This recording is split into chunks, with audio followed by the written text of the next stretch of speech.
Society today is composed of a series of institutions.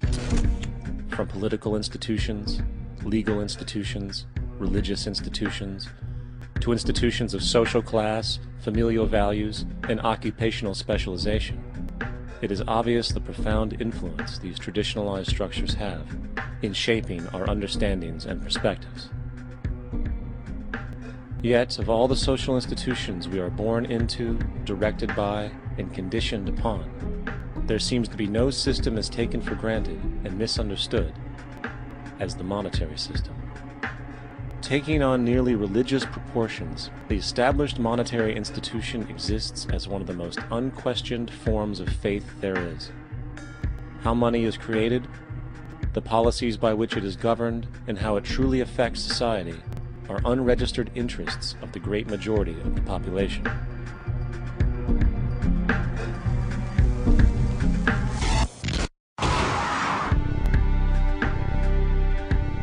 In a world where 1% of the population owns 40% of the planet's wealth, in a world where 34,000 children die every single day from poverty and preventable diseases, and where 50% of the world's population lives on less than $2 a day, one thing is clear: something is very wrong.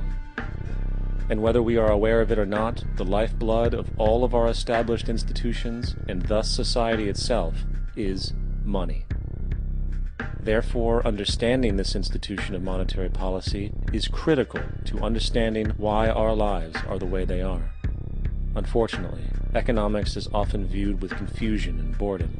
Endless streams of financial jargon, coupled with intimidating mathematics, quickly deters people from attempts at understanding it.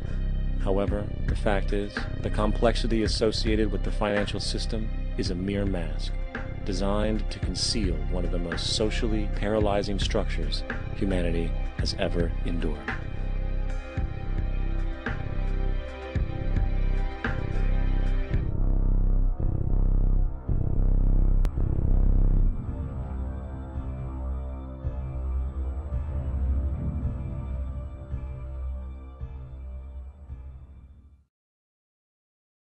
A number of years ago, the Central Bank of the United States, the Federal Reserve, produced a document entitled Modern Money Mechanics. This publication detailed the institutionalized practice of money creation as utilized by the Federal Reserve and the web of global commercial banks it supports. On the opening page, the document states its objective. The purpose of this booklet is to describe the basic process of money creation in a fractional reserve banking system. It then proceeds to describe this fractional reserve process through various banking terminology, a translation of which goes something like this.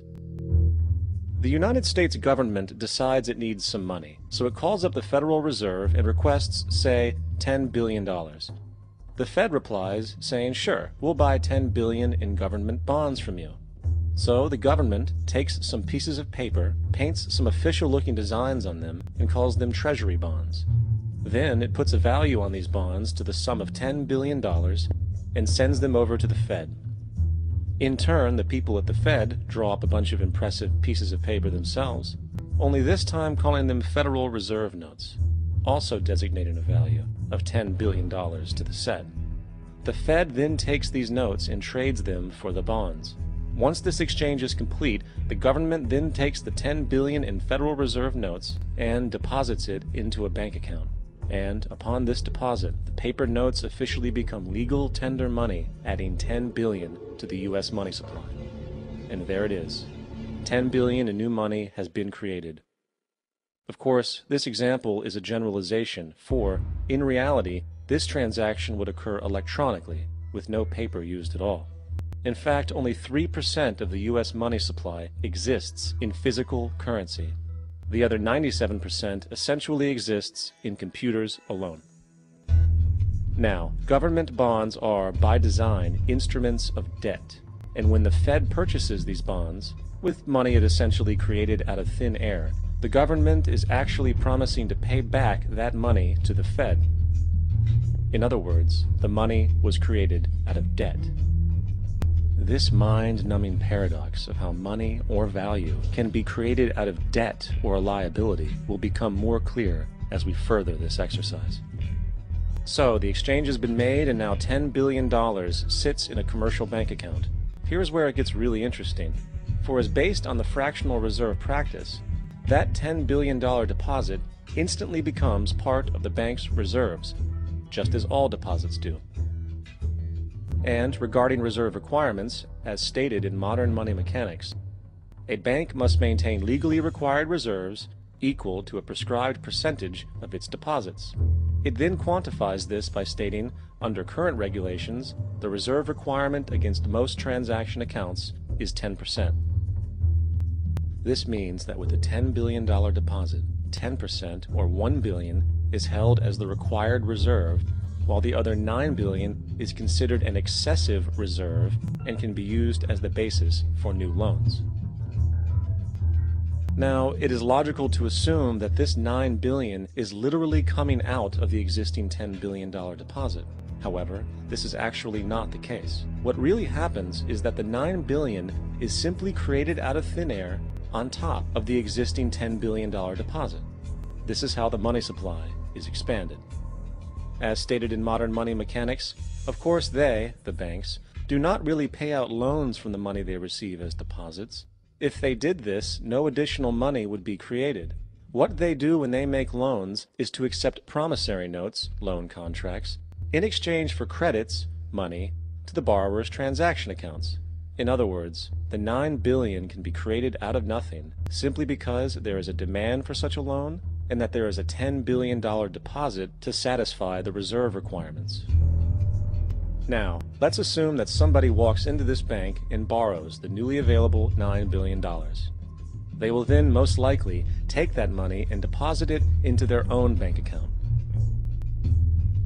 The process then repeats, for that deposit becomes part of the bank's reserves. 10% is isolated, and in turn 90% of the $9 billion, or $8.1 billion, is now available as newly created money for more loans. And, of course, that 8.1 can be loaned out and redeposited, creating an additional 7.2 billion, to 6.5 billion, to 5.9 billion, etc. This deposit money creation loan cycle can technically go on to infinity. The average mathematical result is that about $90 billion can be created on top of the original $10 billion. In other words, for every deposit that ever occurs in the banking system, about 9 times that amount can be created out of thin air. Money jitters. Ask the obliging Bank of America for a jar of soothing instant money, M-O-N-E-Y, in the form of a convenient personal loan. So, now that we understand how money is created by this fractional reserve banking system, a logical yet elusive question might come to mind. What is actually giving this newly created money value? The answer? The money that already exists.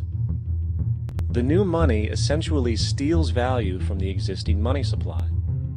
For the total pool of money is being increased irrespective to demand for goods and services. And as supply and demand finds equilibrium, prices rise, diminishing the purchasing power of each individual dollar.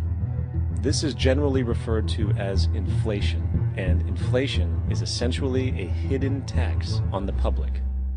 What is the advice that you generally get? And that is, inflate the currency. They don't say debase the currency. They don't say devalue the currency. They don't say cheat the people who are saved. They say lower the interest rates. The real deception is when we distort the value of money. When we create money out of thin air, we have no savings, yet there's so-called capital. So my question boils down to this: how in the world can we expect to solve the problems of inflation, that is, the increase in the supply of money, with more inflation? Of course, it can't. The fractional reserve system of monetary expansion is inherently inflationary. For the act of expanding the money supply, without there being a proportional expansion of goods and services in the economy, will always debase a currency. In fact, a quick glance at the historical values of the US dollar versus the money supply reflects this point definitively, for the inverse relationship is obvious. $1 in 1913 required $21.60 in 2007 to match value. That is a 96% devaluation since the Federal Reserve came into existence. Now, if this reality of inherent and perpetual inflation seems absurd and economically self-defeating, hold that thought, for absurdity is an understatement